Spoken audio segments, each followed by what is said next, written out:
బాలీవుడ్ లో చిన్న సినిమాలు వండర్స్ క్రియేట్ చేస్తున్నాయి. ఎలాంటి స్టార్ పవర్ లేకపోయినా, ఏ మాత్రం అంచనా లేకపోయినా భారీ వసూళ్లతో సత్తా చాటుతున్నాయి. ఈ సినిమాల జోరు స్టార్ హీరోలకు కూడా షాక్ ఇస్తోంది. ఇప్పటి వరకు మాలీవుడ్ లో biggest hit movie Lucifer. Super star Mohan Lal హీరోగా, మరో top hero Prithviraj Sukumar guest రోల్లో నటించి దర్శకత్వం వహించిన ఈ సినిమా ఘన విజయం సాధించింది.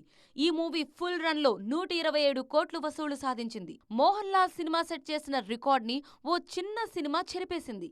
ఇటీవలే ఆడియన్స్ ముందుకొచ్చిన సర్వైవల్ థ్రిల్లర్ మంజుమల్ బాయ్స్ సంచలన విజయం సాధించింది. ఫిబ్రవరి 22న ప్రేక్షకుల ముందుకొచ్చిన మంజుమల్ బాయ్స్ 16 రోజుల్లోనే 130 కోట్ల వసూళ్లు సాధించింది. ఇంకా హౌస్ఫుల్ కలెక్షన్స్ తో రన్ అవుతూ ఉండడంతో ఈ సినిమా 150 కోట్ల మార్కును కూడా రీచ్ అవ్వడం పక్కా అంటున్నారు ఇండస్ట్రీ జనాలు.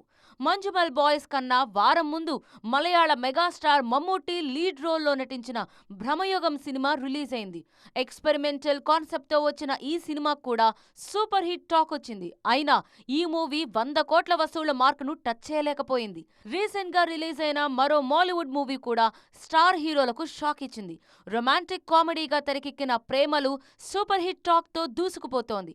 3 కోట్ల బడ్జెట్ తో తెరకెక్కిన ఈ సినిమా 100 కోట్ల మార్కును క్రాస్ చేసి బిగ్గెస్ట్ ఎవర్ హిట్ సరసన నిలిచింది. రీసెంట్ గా తెలుగులోనూ రిలీజ్ అయిన ఈ సినిమాకు ఇక్కడ కూడా మంచి రెస్పాన్స్ వస్తోంది.